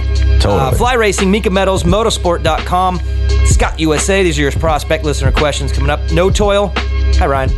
Guts Racing, EMT Racing. Oh, EMT Racing has a completely tricked out, pimped to the max 350 that Jacob Hayes is going to do a test for, and I'm going to actually go down and be part of the video. We're going to do like a cool video of him testing their full trick gas 350. So EMT Racing, look for that soon. Blenzall, screen printing done. Neil, what up? All American Chevy of Colleen, Old Me Creations, DRS suspension with Race Tech. Thank you guys so much. And our friends at Utah Health, Utah Wellness. Love you guys. Joe, listener questions. Let's what you got over there? Scott USA and the Prospect Goggle. The goggle choice for those in contract with other brands. Joe, before you get to the questions, Vincent says he's got a source inside the CIA that said the press release is not out yet, that Alden and the AP... Who? Alden AP? That's not official yet, Vince? I guess. You're the one who got... You're the one... I got to hit up my source, dude. He said the CIA just told you that there's a possibility that... Is a press release not out as far as it's not official, but it's official because this is dirt bikes and we all know? From my source, AP is... feeling and looking good, I guess. Okay. Sick. And pumped. Sick. Ripping. Oh, ripping. Okay. How about what I asked though? Like, is he there? Is he at the program? I don't know. You said your source said it's not official. Yeah, I guess there's no press. How am I supposed to know there's no press release out? God, what do you work for the New York Times? You're my real inside source. You know everything. I know some, but I also am off on a couple things. I don't know. Maybe a couple things this week. Maybe he's not on the program. I got to hit up my source. All right, hit up your source. All right, Joe, you are in charge of the prospect listener questions. Scott Goggles, of course. If you are in a muddy moto and you don't like your goggle company, grab a pair of Scott Prospects. They're the best and some of the best in the sport. That's what they do. All right, Joe, let's go. So we've been talking a lot about the riders who are actually switching teams and bikes and all that stuff. So this first question's pretty good. It comes from hey_124. He says, what current factory rider would you like to see on a different team? Oh. Like maybe like the fit ain't there. Like who? I mean, Musquin out. No, it's not kicking someone off. It's putting someone somewhere else. Yeah, put him on like a Suzuki team and then send his ass home next year. It's perfect. I think he's Supercross only, Vince. So I think you've got about a 4-month season. Hey, was I right or was I right about him? Maybe. About what? About maybe. what? About what? That he's on his way out. Well, he's in his 30s, and way to go out on a limb, Vince. Like I said, you're that not when the Webb only came one back, that thought that. He was supposed to be number 1. He's not. He's number 2, and then he took a number 2, and he's going back Joe, home. he brings up like one thing he said 4 years ago. Dude, I've been right about almost everything. Oh wow. No. I mean, it's hard to keep up with all the things you say. Which guy? I know that I'm wrong about a lot. Which guy? But I don't. Which mind team? That. For me, AC. Yamaha? AC. No, either the KTM or Gas. AC. That'd be good. Yeah, that would be good. I can see AC. I would like to see him on a little bit more of a bike that he can be aggressive. I would like him not on a Cowie or a Yamaha, any of the other bikes. And not a Suzuki. Yeah, because you know why? Because he can force the issue on one of those bikes. But I look at the way he rides, and I think he'd be sick on a Honda. AC on Honda. What about Air Forkner on a Honda? Honestly, Forkner, I think, can ride any bike so incredible if his head's on tight. That's all. But I'm with you. Like, put him. I mean, I think and I really do hope. I don't know this will work out this way, but I don't think the Cowie 450 is a good landing spot for Forkner. He needs to be on one of the more nimble, agile. I think the Cowie 450 would be absolutely horrible for him. The KTM with their Forkner would be, as Vinny would say, Vince has the way, and then talking about the way you see these bikes and whatever. Doesn't Forkner seem like the guy who would have a lot of issues on a Cowie 450? Yep. He would be pushing it all over. It'd mistakes. Do you want to make bunk beds? Yep. Zachy D16. That was a good question. Zachy D163 says, is Sexton still working with Stu? No. The answer is no, and his program is pretty rad for next year. Or this year, off season next year. But I'm going to keep quiet on Sexton, but I want y'all to know what I said a year ago. You're so up on him. You're horny. Every year. He is. Where I was last year, I apologize, guys. I jumped it by a year. Sexton is going to be a freak show in 2022. So are we going to still make that bet with Mookie and Sexton? You're going to ride it out? Yeah, Do you want to double down? Yeah. We're 17 rounds in. What was it, $50 a round? No, I don't know. It's $20 a round. Just shake it, something. Shake on it. Sexton wins before Malcolm. What, dude? Ooh. Oh, man. Sexton almost won Salt Lake. Webb's greedy ass done a lot of to go. Sexton did a lot last year. Crashed a lot. He did a lot of things last year. Crashed a lot. Anyway, so whatever. Wow. Move on. Oh, what was the question? Forgot about Sexton. It was Sexton working with Stu. We're good. Yeah, no. OG Rigrat710 says, when can we get a documentary on Netflix like the Formula One series, but for Moto? Never. It'd be dope. I mean, I don't know how the business workings of Netflix work, but damn, I mean, It could easily be done if you had a production crew and you make the film and then you sell the rights to Netflix. yeah, but like the Red Bull Moto Spy and all those. I mean, those guys that series is psycho, insane. It's more possible than we realize, especially with this sport. And I think the quality is all there. It needs to get on there somehow. I don't know how you get it on there, but the quality of that production Joe just said should be on there. Moto Spy, film it. I'll narrate it. Netflix will buy it. Oh my God. That might happen. That might happen. They're going to have to say like the ratings can cause boners because Joe's voice. Yeah. So you actually have to sign a release form before you watch it. Can cause. Hey, who's the guy that can does, cause boners? May cause. make you horny? Who's the guy that does all the voiceovers lately? The old black guy that played God on the Bruce Almighty movie? Morgan Freeman. Morgan Freeman. God, I was brain farting. He's awesome. Joe He's could one of the maybe best. be better than Morgan Freeman. Morgan's Way better. The greatest. Morgan's an amateur. He's been the best. Morgan's an amateur. Joe is a Coke. Morgan's Diet Coke. Stop it. Let's move on. All right. I don't know. He's pretty good. Next one comes from the OGest of the OGs, Bobby Steele, Steel 830. He What's says, up, how Bobby? is Thunder in your heart going? It's for you two. Well, Drums and bass are completely drums done. and bass are done. Guitars are next, and then I got to get in the studio and sing it. Yeah, Bobby Steele. Why don't you ask next question is when will Daniel ever get in the studio to sing it? I gotta be ready. I'm not ready. We need to have 26 hours in a day to get you Truth in there, is, man. dude, my life has been a mess. It should slow. Yeah, honestly, the drums and bass have been done for a while. I know. It's just landing the time I to know. get in there. Well, honestly, you bringing this up in listener questions probably just helped speed it up a little. I feel super guilty, so I'll be better. That's it. Sorry. all right, Joe. good. Next one. Todd Krieg 531 wants to know, this one's probably for Vinny. He says, what does FJB stand for? FJB. Yeah. I don't know. Am I supposed to know? Okay. I'm like weird. Like, do you? Is it supposed to be like an innuendo? Just Oh, move boy. on, dude. Just Next one comes from Don't even Tripod give him a Trenton. chance to correct. No, Like, it's let him good. steer It's right all off the good. cliff. FJB.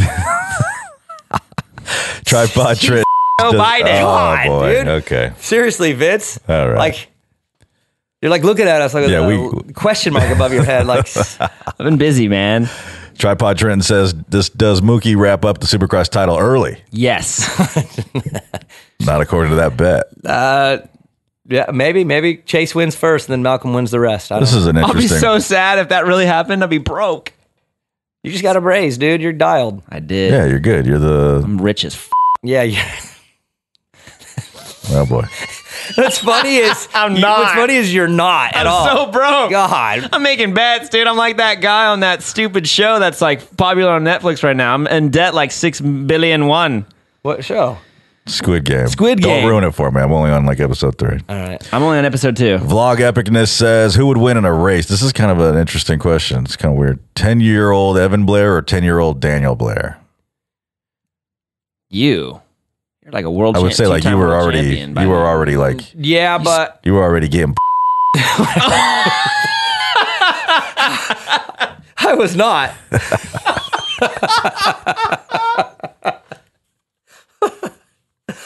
I was way out of left field. Awesome, You know what the truth is like I was a pretty good amateur, but if I think back to like how fast I was going, he's probably just because times have changed, you know, like he's probably going faster than I was then, and the competition's way dirtier now. So I would say, Joe, I would say he's probably yeah, I'd say he's probably a little faster, but Really? yeah, just the times have changed.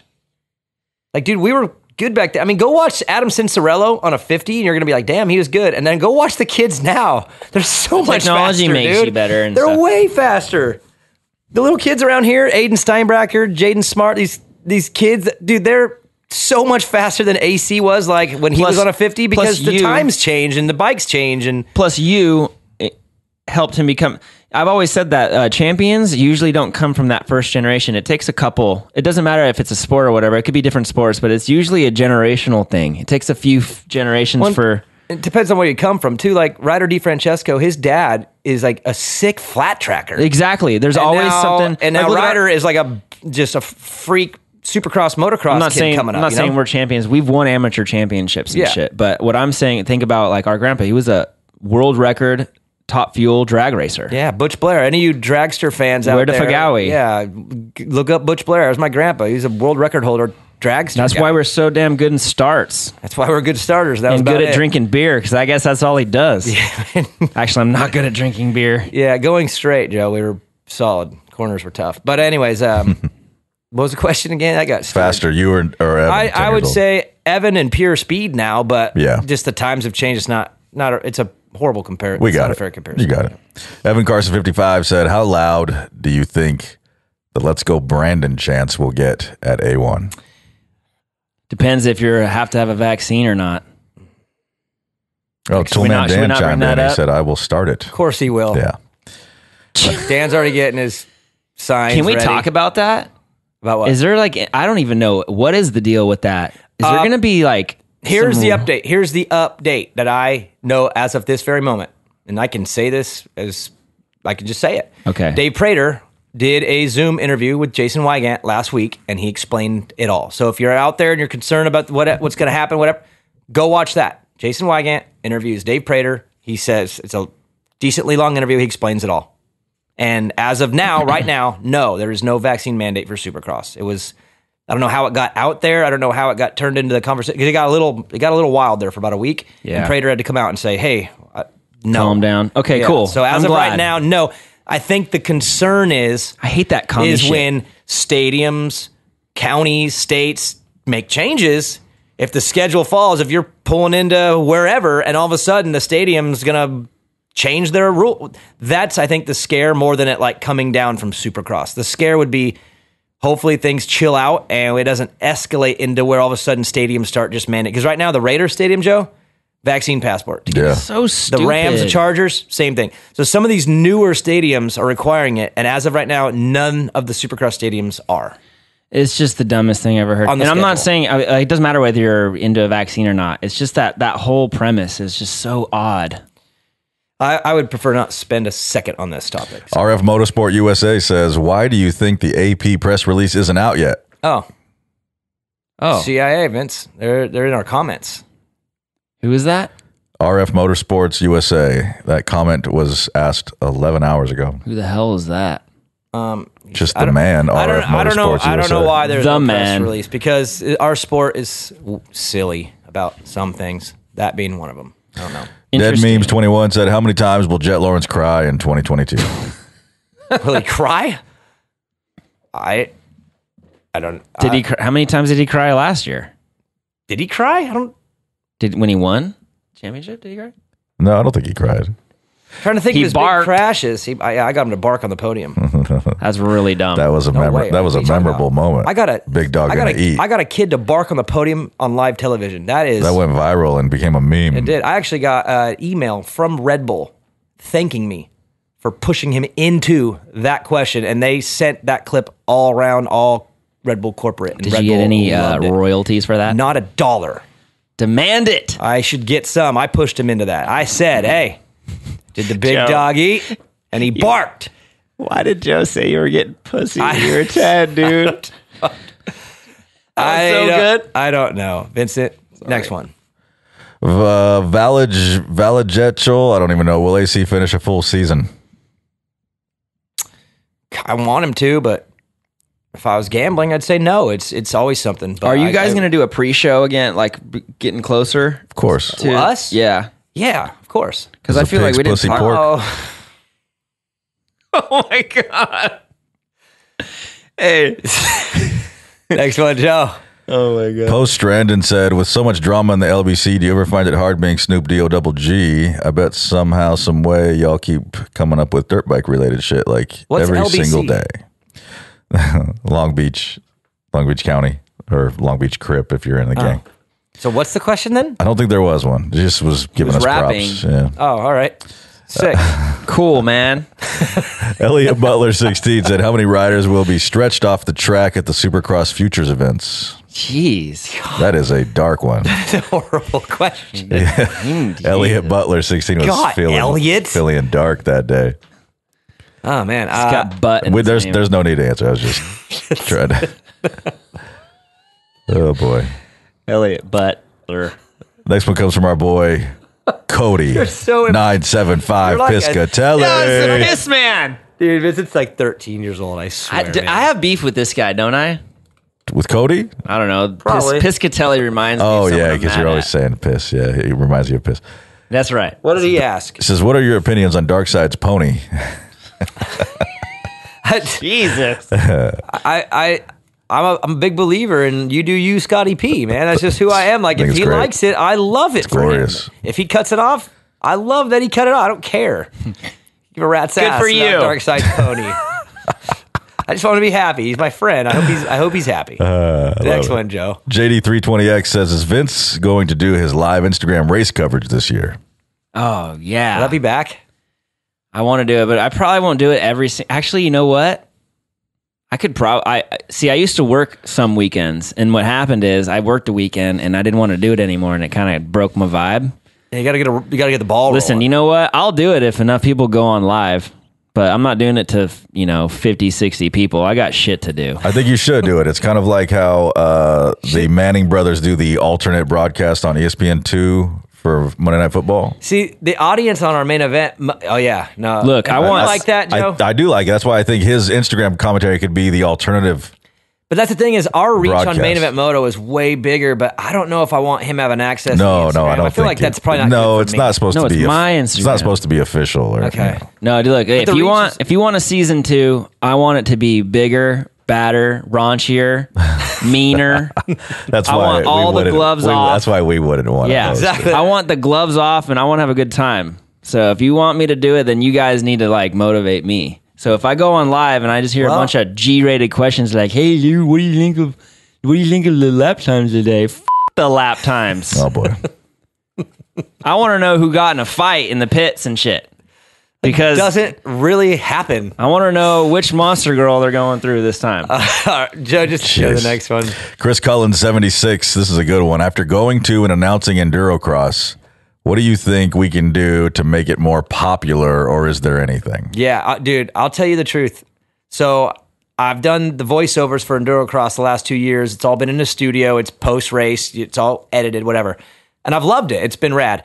This year, I'm doing them all live. We've done 3 rounds now of the Endurocross Championship, and it's streamed on Flow Racing. I think it's going to be on Mav TV when it's all edited at the end. Joe, I'm going to be straight up with you, dude. Endurocross is so rad. Okay, there's... with Cody Webb, right? Cody Webb's been in the booth with me twice. Right. And okay. he's cool, he's man. awesome. What up, Cody? He's awesome. Anyways, here's the problem with Endurocross. They're all good, but there's only really 3 that are great. You know what I mean? Colton Haker, it's psycho on a dirt bike. And then Tristan Hart, this young guy out of Canada, and Cooper Abbott, Desiree Abbott's son.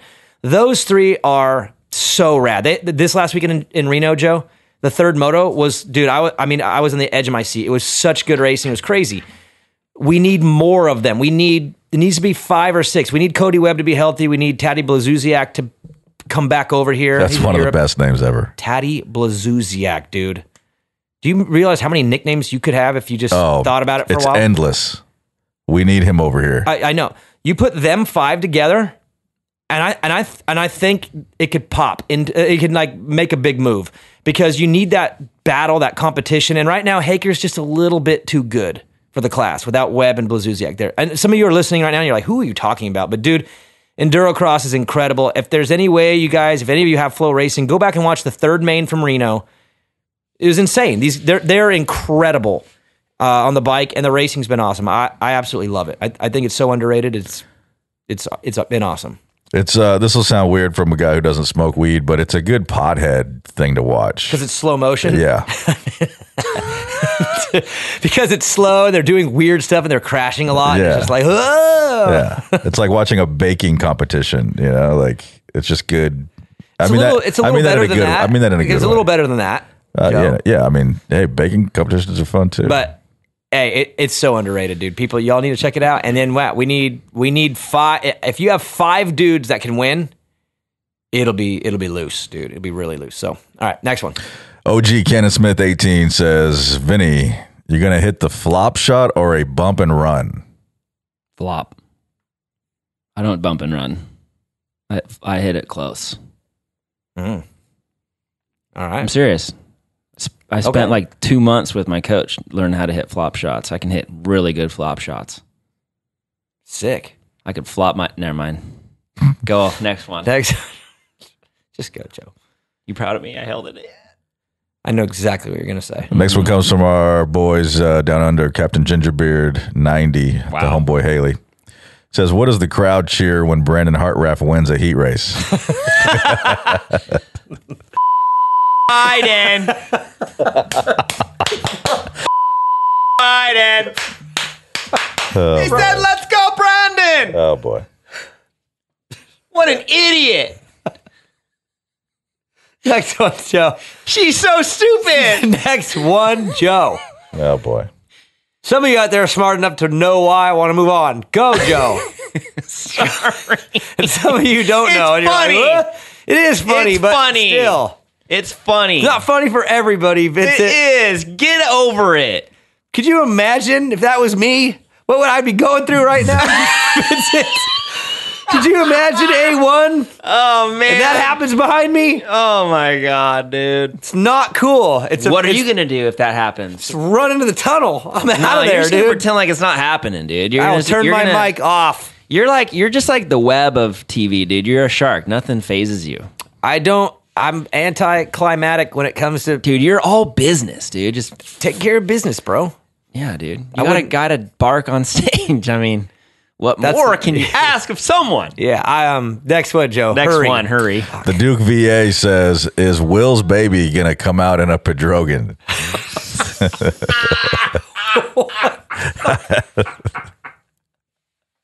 I think that might be the gift card. I don't know. That's so good. Oh my gosh. Who was that? The Duke VA. The Duke of Virginia, dude. Yeah. Stupid name. Terry McAuliffe coming in clutch gets a gift card. That was sick. Can you smell? What? Nothing. Next one. Go. Next one. That was good. Next one, Joe. I like these guys. Want to ban any of them? No, not well. Maybe there's still some questions left. Oh, I'm gonna get banned. Shreppen Christoph says, which Dutch? Wow, Shreppen. I do. That was coming. Stupid name. You get a gift card for the dumbest name to ever be boy. made on Instagram. what if that's his real name? Shreppen Christoph. It's not. Click his profile, Joe. I'm Click pretty his sure it's profile. his real name based on the question he's about to ask. Can't be his real name. Shreppen Christoph says, which? What? Yes. What, Joe? What's the question? Shreppen Christoph wants to know, which Dutch rider do you guys want in the U.S.? He's like straight from the movie Frozen, dude. De Wolf or Elzinga? De Wolf, for sure. K. De Wolf is... I've been following that kid on Instagram See, for a couple Daniel's years. just like business, dude. Just straight faced. Trying to give the guy an answer. He's a Dutch fan. He's stoked, Vincent. And he's got a tough go in school with his name, man. You know he got with. He's scraping. What's it? Scrape this. Vincent. Sorry, I'm sorry. That might have just triggered him. Sorry, dude. Sorry, Christoph. Sorry, Chris. You got a pet moose? What's the pet from the movie? In the wagon? The snow wagon? From the movie Frozen. He had a pet donkey or moose or some shit. I don't know what it is. Look Oh it up. my God. I hate that movie. He ate a carrot and he always wanted to eat the snowman's face. Christoph and what's the damn? Elsa. It's a moose. It's a moose. What's the moose's name? Ask Scrape Off if he has a pet moose. Oh, boy. Okay, the answer, Christoph, is K. De Wolf. I like that kid a lot. I've been following him on Instagram for a couple years. He's my sick. work's calling me. What do you He's want? sick. Oh my God, dude. What was the name again? I need to hear it one more time. Did you scroll away from it? Scrape Off. Shreppen Christoph. Called him Scrape Off.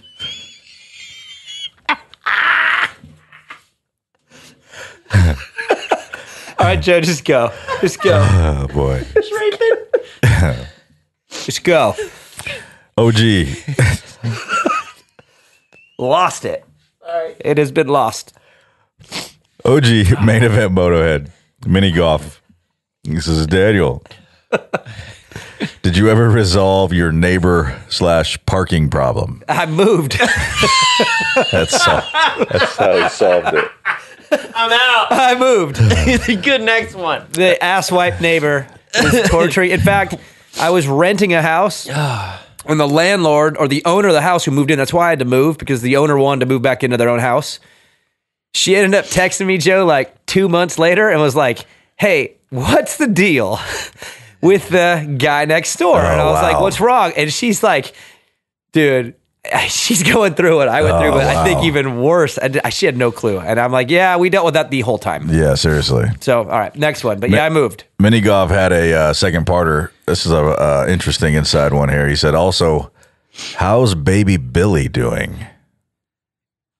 Baby Billy? You don't remember baby Billy? Someone from Russia just tried to log into my Discord. It was one of the most memorable main show episodes we ever did about baby Billy. Oh, baby Billy. Baby Billy, without question, was one of the best. Yeah, and has been in and out of the pen probably a few times this year. It's pretty loose these days. Baby Billy's living her best life, right? Was it a girl? I think so. Baby yeah, Billy, baby Billy. Yeah, yeah, I think so. I think so. Baby Billy had the tomatoes and all that good stuff. Yeah. Baby Billy. Last one, boys. Oh, last one. K Warning 103 said, how many guys does Vince Freese take out next year? All of them. I hear he's going 250. I don't know if that's true. I need to dig on that, but it's what I want. Vincent, there is a rumor right now that Vince Freese, you know what? And I'm going to throw this out there. I don't think he'll be allowed to. If you're top 20 in points from the year before, you can't go down. So I think this rumor is false. I'm going to throw it out right now. I think it's not happening because I don't think he's allowed to ride 250. He's top 20 in points in the 450 last year. Oh, really? Drop down. That's too bad because I wanted it more than anything in the world. I was kind of interested in how this would play out. Kind of, Joe? Kind of interested? Are you kidding me? Because when you said the 250 boys don't know what they're in for, they don't. The new group that's in 250s now, if he were to go down, that would be a lot of fun. Vincent, get off your Discord. Sorry, I just got hacked. So Vincent, oh, that's cool. You can deal with it when we're done. I'm good. I unhacked. I don't think it's going to happen, but there is a rumor floating that Vince Freese was going to race the 250 class next year in Supercross. Oh, why would you do that to all those young little boys? I mean, I'm kind of on the side that I want to see it happen. Like, I really want to see it happen. Oh, boy. It's like the Hunger Games now, dude. People are going to die. I mean, my whole theory on this is if the best riders in the world don't know how to deal with it, what is like the rookies? Freshie, what is the rookies in 250 class going to do? Dude, Vince Freese is going to get his ass kicked by some dads. That is the some difference. Dads are going to. The difference is if Vince tried that stuff in the 250 class, there would be dads in his pit after. And trust me, I've been involved in one of those before. Had an issue. Brian Ahlquist may have took out 5 or 6 people in one LCQ one time at an arena cross, and when he came up the track, there was an angry father waiting. But Stank Dog, who at that point in his life was looking for trouble, like wanting trouble, was right there in the mix, and it was about to be a Stank Dog dad brawl over what Brian did in an LCQ. And I'm telling you right now, you go out there and start slaying these kids out there, the dads are going to end up being at the Moto Concepts rig. But unfortunately, y'all, I think the rules won't allow that. I don't think he's going to be allowed to ride 250. So why? I hope because he was top. I explained it. You weren't paying attention, but I think he was top 20 in points last year, and you can't race 250 if you're top 20 in points the year before. So, man, damn it, that's not a good idea. I think they should make an exception. You want to see this? Oh yeah, I mean, you know me. I mean, I like entertainment, and that's all it would be. So, anyways, I love good show. Parting words. Joe, can we throw it out there to the Motoheads that we're going to be a little like this for the next month or two? You guys all know we don't like to force crap in the off season. Might do a show every couple weeks, and then once we get to December, we'll rev it up. We got some announcements coming. We'll get to those when we get to those. But you will like 2022 because Joe and I have talked about adding, growing, doing a few more things that will entertain you on more than just one day a week. So, like what? Like another show, like possibly another show, like a midweek show or a late week show. Just when we iron out the details, you all know. But anyways, don't hold your breath on the next episode. We're talking every 2 to 3 weeks. We'll do one, and yeah, it'll be the off season. So Vincent, thanks for coming in. As always, gonna get you in here a little more often. I think you're a little pent up. I was, and probably entertaining for some. Probably lost a few. Lost a few probably right when we did your intro. But anyways, Joe, good show. Good show. Party I love you, words. Joe. You don't have to do the little cool upper and downer thing, but just anything coming up, looking forward to? You got anything? Halloween? You going trick-or-treating this year? What are you doing? Oh, hell yeah. What's your favorite candy? Oh, my favorite candy? Reese's. Ice cream Snickers. Oh, my God. It's super detailed. I mean, do you get that from people at Halloween? Like, man, what neighborhood are you fun. at? That I would get be- like Jolly Ranchers and No, shit. Snickers. Just Here, ice cream have or this- regular. Have this ice cream Snicker. I don't know if we can do Halloween this year. We haven't. Hand out ice cream Snickers would be hilarious. That would be sick. Yeah, I hope You know we the can, parents would eat it. I not hope we the can do kid. Halloween this year. It depends on what the king says. So we'll see over the next few weeks if we're allowed to do Halloween. We'll see. Anyways, good show, Joe. Love you, miss you, Vincent. Love you too, but mostly because I have to. Yeah, good show. I guess we'll see y'all in a few weeks.